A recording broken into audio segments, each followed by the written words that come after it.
Halo, assalamualaikum warahmatullahi wabarakatuh. Selamat malam sahabat-sahabat Bunda Naura. Jumpa lagi dengan saya malam ini dalam suasana yang berbeda dan dalam pembahasan yang selalu berbeda. Seperti kuis yang saya sampaikan kemarin, terpaksa pengumumannya molor karena saya ada pekerjaan yang tidak bisa saya tinggalkan. Pertanyaan kuis yang pertama adalah, kenapa jahitan sepi? Banyak di antara kawan-kawan yang menjawab dengan sangat lugas dan sesuai fakta. Jahitan sepi dikarenakan pakaian, bukan lagi kebutuhan primer yang mendesak. Karena kondisi saat ini kebutuhan perut jauh lebih diutamakan daripada kebutuhan pakaian. Karena ekonomi kita memang sedang dalam mengalami penurunan.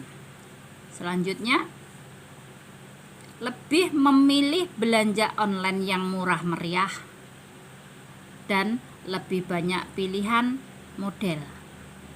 Yang ketiga, yang membuat jahitan sepi adalah karena tidak disiplin, menunda-nunda pekerjaan, kerjanya lelet sehingga tidak tepat dengan waktu yang dijanjikan. Pengerjaan lebih lama atau pengerjaan terlalu lama sehingga orang-orang yang mau menjahitkan baju itu sudah mikir, nanti pasti lama jadinya. Terus kemudian kualitasnya belum memadai sehingga para pelanggan lebih memilih ke pelanggan-pelanggan yang sudah lama, yang sudah jelas punya reputasi. Walaupun mahal, mereka tetap milih penjahit yang sudah lama. Terus untuk selanjutnya, ongkos jahit yang tidak menyesuaikan pasar. Mungkin memberikan ongkos jahitnya terlalu mahal atau ongkos jahitnya tidak sesuai dengan kualitas yang diberikan. Untuk selanjutnya, kurangnya promo atau tidak menguasai ilmu pemasaran. Semua alasan-alasan kenapa sepi sudah dijabarkan dengan sangat lugas oleh teman-teman. Maka untuk Anda yang sepi kerjaan, coba mawas diri. Di antara sekian banyak yang disebutkan oleh kawan-kawan kita peserta kuis, adakah yang di antaranya Anda lakukan? Atau adakah di antara dari sekian banyak alasan kenapa sepi itu ada pada diri Anda? Kemarin ada yang bilang kepada saya sudah melakukan promo Bunda, saya sudah melakukan jemput bola dengan membuat membuat produk, tapi tidak laku Bunda karena ekonomi lemah. Sabar, itu artinya kita sudah ikhtiar. Kalau kita sudah ikhtiar kemudian tetap belum ada pemasukan, itu artinya kita sedang diuji. Bukankah sudah disebutkan bahwa kita akan diuji dengan berbagai macam kekurangan? Mungkin kekurangan uang, mungkin kekurangan sandang, dan lain-lain. Itu hanya ujian, dan yakini bahwa semua itu hanya bersifat sementara. Seperti lagu The Massive, tidak ada yang abadi. Semua itu cuma sementara. Sedih sementara, sepi sementara, ramai sementara, senang sementara, bahagia sementara. Semuanya sementara, tidak ada yang abadi. Baik, kita lanjutkan. Apa yang bisa kita lakukan saat pekerjaan sepi? Banyak di antara kawan-kawan kita yang rata-rata menjawab mengolah perca menjadi barang yang siap jual. Bagus. Apalagi stok bikin baju jadi yang bisa dijual baik berupa online maupun offline. Jadi pada saat sepi kita bisa produksi baju. Kita beli kain, kita bikin baju, kemudian kita stok atau kita jadikan sampel, kita taruh di patung sehingga nanti ada orang yang tertarik pingin membuat baju. Mungkin pada saat itu orangnya belum punya uang, orang-orang belum punya uang, tapi nanti baju itu bisa kita jadikan sampel. Pada saat rame, orang bisa, kalaupun toh tidak terjual, baju itu bisa kita jadikan sampel. Jadi bikin baju yang menarik untuk membuat orang pingin. Selanjutnya, waktu sepi kita bisa mempergunakan untuk belajar ilmu-ilmu baru.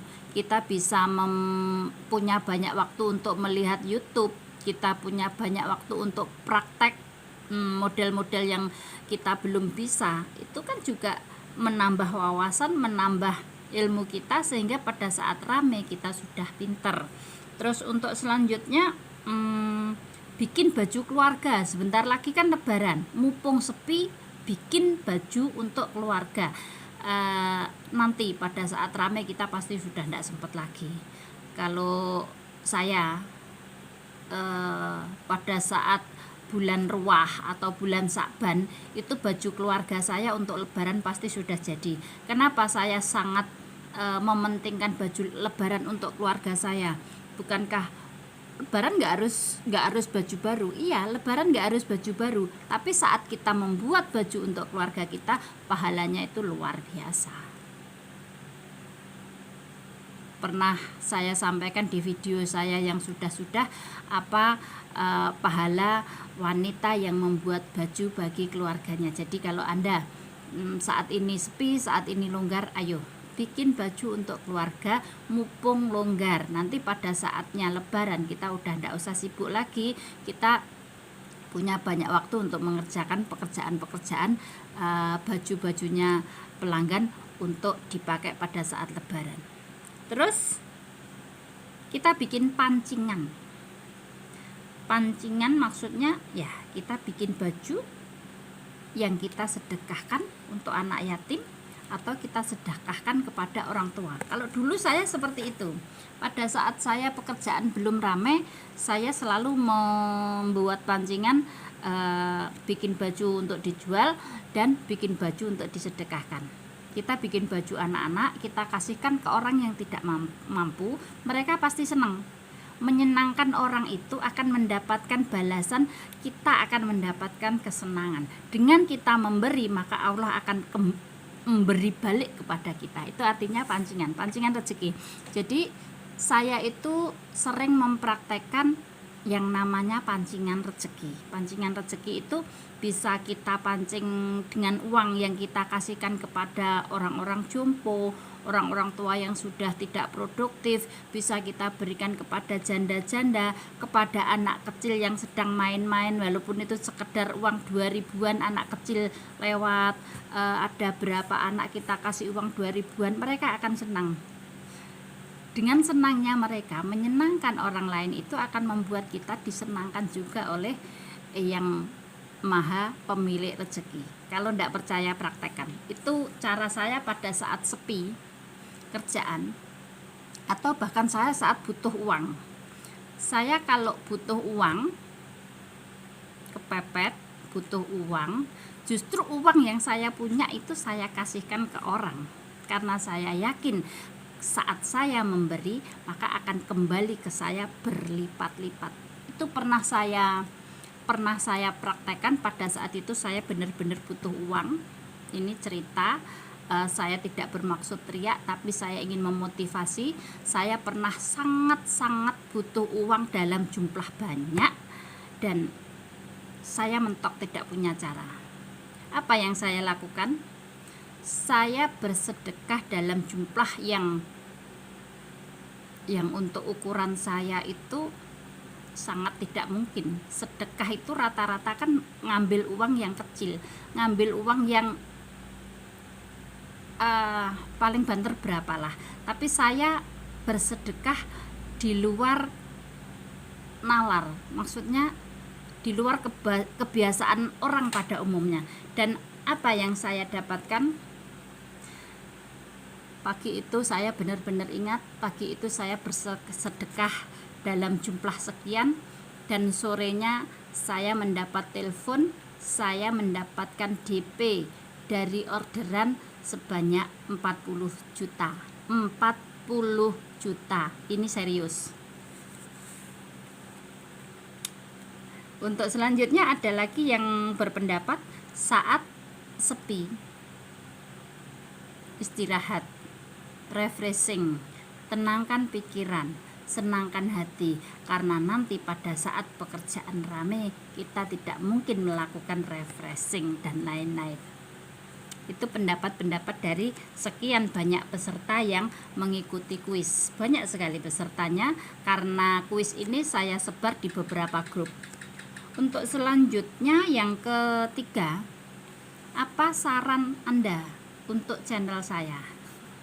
Dan rata-rata hampir semuanya meminta saya memberikan ilmu yang simple, ilmu dasar tentang cara mengukur, cara bikin pola dasar, cara menentukan kerong lengan dan kerong leher yang lebih mudah dipahami oleh pemula.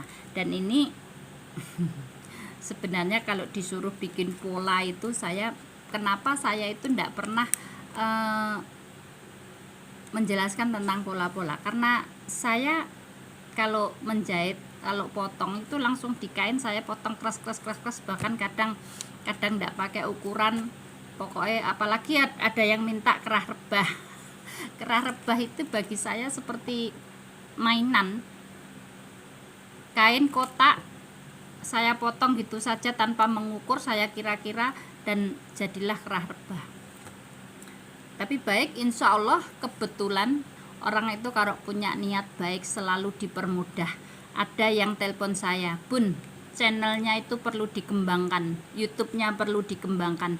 Saya siap menjadi teamworknya Bunda Naura untuk menggarap secara serius YouTube dan channel saya. Jadi insya Allah keinginan kawan-kawan untuk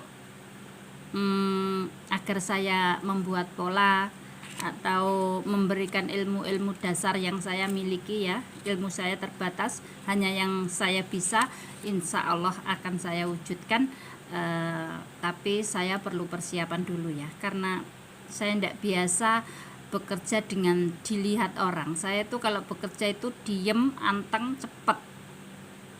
Bikin baju gamis dalam waktu 2 jam, HP mati, tidak mau diganggu. Saya kalau bekerja seperti itu. Makanya saya mikir-mikir, kalau ada yang mau minta pola, saya motong baju dengan dilihat, diperhatikan, itu kurang fokus, kurang kurang serius. Saya terbiasa bekerja tanpa ngomong, saya terbiasa bekerja dalam diam, cepat selesai, itu saya.